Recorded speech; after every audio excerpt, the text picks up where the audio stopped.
আসসালামু আলাইকুম সবাইকে। আমি আজকে রান্না করছি মুড়ি ঘন্ট। তো প্রথমে আমি মুগ ডালটা ভেজে পানি দিয়ে ভিজিয়ে রাখলাম। এটা ভেজানো হয়ে গেলে এই যে এখন আমি তেলটা দিয়ে দিলাম পাতিলে। এবার তেল গরম হয়ে গেলে দিয়ে দিব পেঁয়াজ কুচি, সাথে দিয়ে দিব গরম মশলা, এলাচ, দারচিনি, তেজপাতা। এবার এগুলো নেড়ে চেড়ে দিয়ে দিব আদা রসুনের পেস্ট পরিমাণ মতো।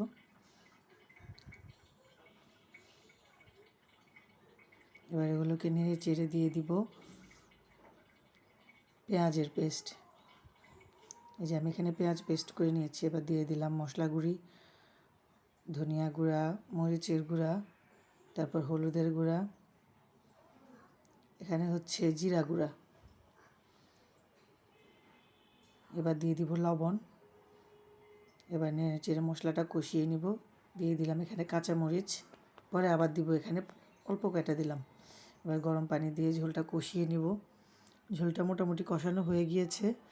এখানে আমি দিলাম ধনেপাতার ডাঁটাটা কুচি করে, এটা ভালো একটা ফ্লেভার আনবে। এই যে মশলাটা কষানো হয়ে গিয়েছে। এবার দিয়ে দিব মাছের মাথাগুলো। এখানে আমি 3টা মাছের মাথা দিয়েছি। এবার মাছের মাথাগুলো কষানো হয়ে গেলে ডালটা দিয়ে দিব। এবার ডাল মাছ ভালো মতো নেড়ে চেড়ে মিশিয়ে ঢাকনা দিয়ে দিব।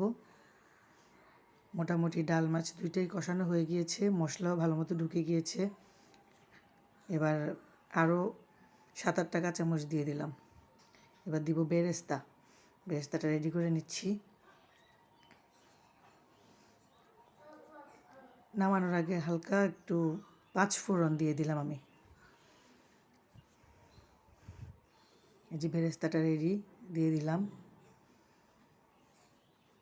এবার ধনেপাতা দিয়ে রান্না শেষ করে নিলাম।